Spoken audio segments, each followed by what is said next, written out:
This is the WalkerFit M6 Ultra, and I've been using this for just over a week now. And while it looks the part, there are quite a few things that you need to consider, so without any further ado, let's break this down. So out of the box, you're greeted with the M6 Ultra watch itself. Looks really solid with the metal casing all around and the bulky dial. And it comes already fitted with the metal strap. A magnetic charging cable, a spare silicone strap that looks very durable and made of high quality materials, a watch pin punch which is basically used to shorten or elongate the length of the metal strap. Nice touch to include that in, and finally some paperwork to help you get started. Straight away this thing looks tough. The metal casing gives it a proper rugged look and it still looks amazing, especially if you like a big dial that really shows on your wrist. The watch itself doesn't feel cheap or plasticky, but this charging cable definitely does.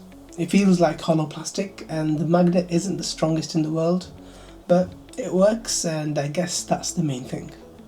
It has these two functioning buttons. The top one is for scrolling as well as clicking or pressing, and the bottom one is basically a shortcut button which you can set to your chosen apps.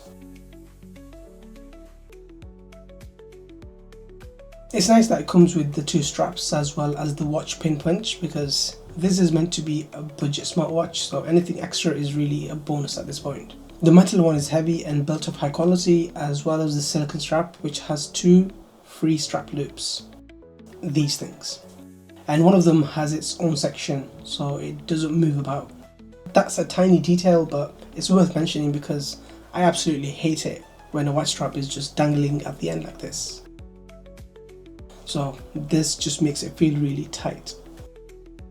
Design wise, the watch has a 1.43 inch AMOLED screen, and honestly it's one of the better displays I've seen on a budget smartwatch. It's not the smoothest, but it's also not struggling.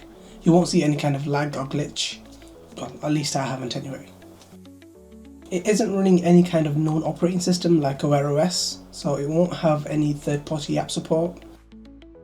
It hits 1000 nits of peak brightness, so absolutely fine in indoor settings or decent light, but in direct sunlight you may struggle a little to see what's on screen, but that's being harsh. It's still quite visible even in direct sunlight on a day like this. And it's got always on display, which is great. Though as we'll see later on, that feature absolutely drains the soul of the battery. WalkerFit also says the glass is scratch resistant and durable, and so far it's held up well. I've been doing a lot of DIY work with this on and I haven't babied it by any means, but as you can see it still looks good. Also worth mentioning, it's rated at 3 ATM water resistance. I know these terms get thrown around like nothing, but that's not swim proof. That would be 5 ATM like an Apple Watch, but with the 3 ATM rating it'll survive rain, hand washing, a sweaty gym session, but I wouldn't fully submerge this underwater. Now let's come to the connection aspect. Pairing it to your phone is done through the WalkerFit Pro app. It's available both on iOS and Android, and the setup is relatively quick. Download the app, ensure you have the Bluetooth turned on, and connect to the watch with the prompts on screen. Once it's paired, you get access to all your health stats, watch faces, notifications, all the useful stuff in a smartwatch. The app is decent, similar to a lot of other watches. It's not groundbreaking in terms of design or UI, but it gets the job done and syncs your metrics. Now here is a quick walkthrough of exactly what you can expect in the app. So this is the home screen where you'll see your main metrics.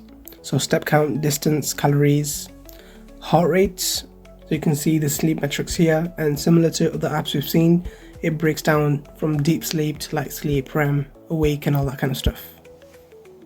And right at the end you can see some analysis of your sleep. You also get blood oxygen, and you can edit your codes to customize exactly what you want to see. Also right in the corner you can see the weather. The weather! Yeah? The weather! Yeah? The second page is the sports page, so this is where you can select all the different workouts.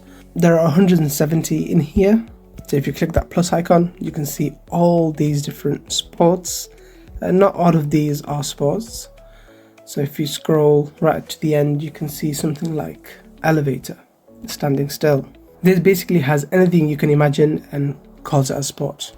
The third page is the device page, so you can see right at the top you have the device that's connected and the battery percentage that's left. Watch face is an interesting one, so there are over 400 watch faces that you can select from. So you have quite a wide range, and I believe all of these are free. unlike a lot of other markets where you have to pay for different watches. And the last page is basically the profile page where you set your goals or change the unit settings. Now, as we saw, the M6 Ultra supports over 170 sports modes. I don't even know if 170 sports exist, but if you do, they're probably here, although some of these are laughable to say the very least. No wonder they've managed to fit 170 sports in here. It's basically covering any kind of stance imaginable. You've also got heart rate tracking, sleep tracking, stress levels, blood oxygen, the full set of health stats. Now here is a quick side-by-side comparison to how that looks against my Rincon Gen 2, and I'm comparing it to that because I trust that data.